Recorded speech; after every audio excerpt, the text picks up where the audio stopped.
Clash is good. You're just using her wrong. Hello, and welcome to Gold's Guide, where I teach you how to improve your skills with operators that you may have some trouble with. As the first entry to the series, what better way to start than with Clash, Mama Jama G.I. Jane 2, and a Silver's worst nightmare. This towering queen only has one primary that happens to be her gadget, her CCE shield. She also has a Pocket F2, the SPSMG9, and the wonderful Super Shorty, just for a little bit more pain to add to the mix. She also comes with impact nades and barbed wire, but most of you will only pick one option, and, for good reason too. Now before we start to introduce how to play Clash the best you possibly can, according to me anyway, we should talk about something very important for all the operators in Rainbow Six Siege, whether your team needs a Clash. Because trust me, you will become the enemy, not just for the other team, but also your own. Do you guys mind if I go Clash? Fuck you, bro. Don't Clash. But once you get that debacle out of the way, you're clear to start annoying the shit out of every Ashe, Iana, and IQ main there is.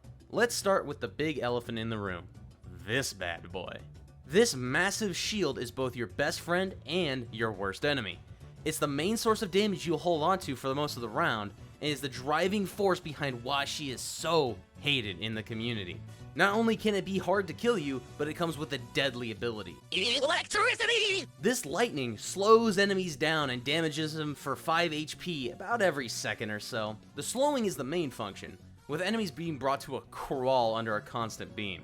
This sets enemies up for teammates to come and clean house. But don't sleep on the damage that this thing can do. With healing sources being very hard to come by in Siege, it's likely that by the end of the round, most enemies will be on the ropes and clinging to life. With a few quick zaps, it'll put them right down. With that being said, watch this clip.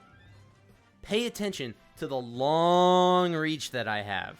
Yeah, I'm hitting that person from this far away. Bugging people is as easy as can be.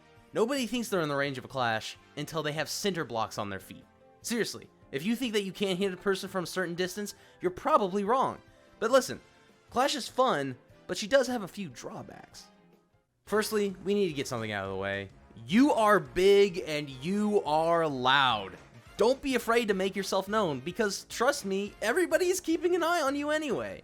And you will do very little if you try to be quiet. Make yourself known, because the chances are you already have a constant scan going from the start of the round to the end. Oh, yeah. And you walk like you're carrying 14 tons of tin cans too, with about the same sound and speed. Being this clunky behemoth, people will try to rush you. A lot. They basically drop everything they're doing just to kill you as fast as possible. They'll use guns, grenades, flashes, fire, bounce mines, sniper rifles, smoke bombs, and a sledgehammer? Well, basically anything they could do to get this number to 0. But most deadly of all is the knife. As a Clash, getting meleeed is the best way to die, as she whips the shield to the right side of her body, making her very exposed for the team to light you up. You basically want to become a spectator until you piss off every enemy so much they want to come in for a fight.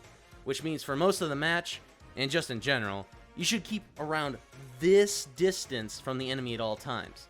This way you can slow them down and make them easy pickings for the rest of your team. You can balance the electricity in your shield by using it sparingly until it recharges again. Use of the shield is enough to make people think twice about pushing you. And remember, waiting for your shield to recharge little bit by little bit is much faster than waiting for the entire bar to refill once you deplete all your juice.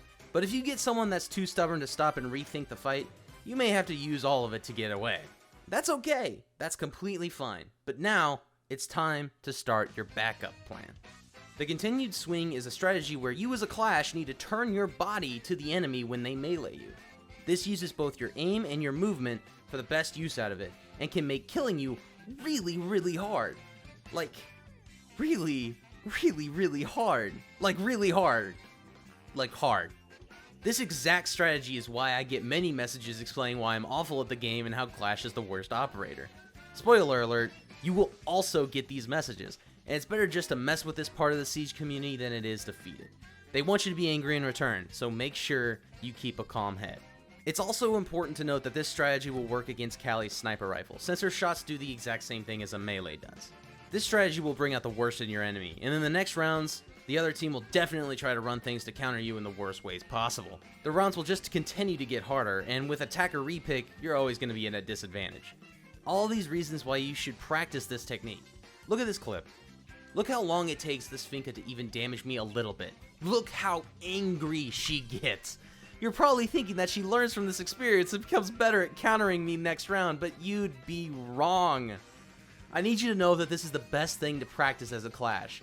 It's seriously vital for any learning Clash to use this while you're playing her. This solves your number one weakness that you have.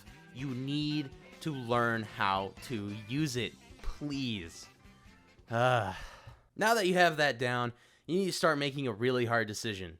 Do you want to meme, or do you want to demolish?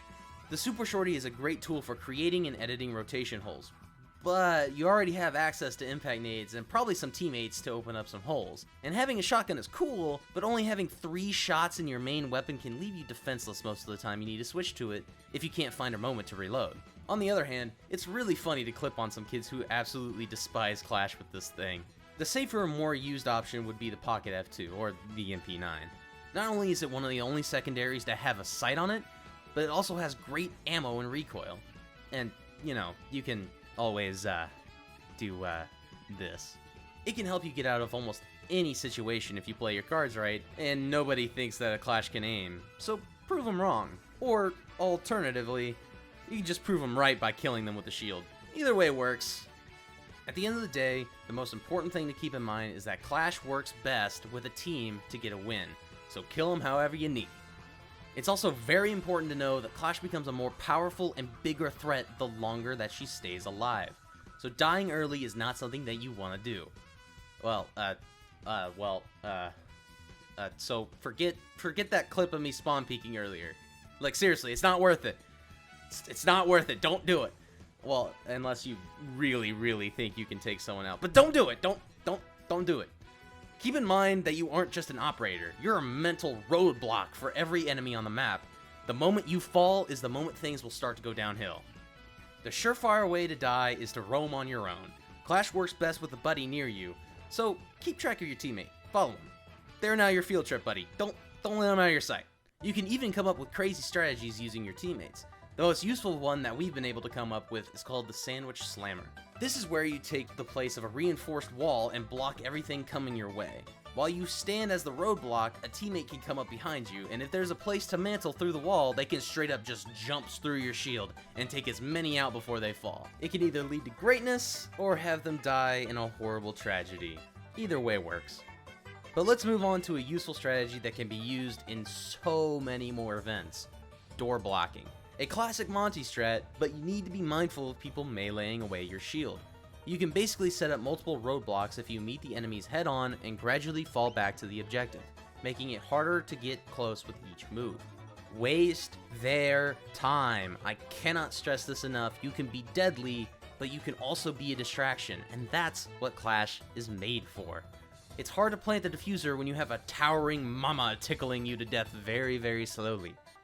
And that brings us to the final step and evolution of being a Clash, springing the trap. The last thing that you need to know is that it's okay to have feelings of putting down the shield and wanting to bash in the head of every person that even thinks about looking at you. However, these feelings can be misleading unless you use them at the exact right time. And to do that, you need to look for the signs. Sign number 1 is pretty easy to get: incompetence. If someone looks like they're playing with one finger on the controller, odds have it they are. The second sign is distraction. If you're painfully sure that a person is completely focused on another thing, it becomes much easier for you to whip out your gun and bring it to them. The last step comes from the opposite of having a distraction somewhere else. You need them completely focused on you. You need to gain their trust, have them so focused on you that they basically forget to breathe. Eventually, they'll slip up and reload in front of you. Take that trust and throw it in their face. Now, all of these are fun and fantastic for thrill seekers, but it's important to keep in mind that the most consistent way to win a round as Clash is to let others take care of the wounded animal that you create. Never be too confident and always be prepared for the worst, because the margin of error for Clash is very, very small compared to others. To wrap things up, I'd like to say that every operator has merit, and not a single one is useless. And I'd like to think that I've proved it with this video, and the ongoing series as a whole. Clash is a weak character if played poorly and an intimidating one if played well. Sure, she may not be as practical as Bandit or Jaeger or Ashe, but damn it, she can really get under the enemy's skin. With all of this being said, I'm going to place Clash in the silver tier operator. Keep in mind, this is my own opinion, and with my own playstyle that I've presented in this video. It's not a one-size-fits-all model. And with that, I want to wish all of you a great day, and... No running in the halls!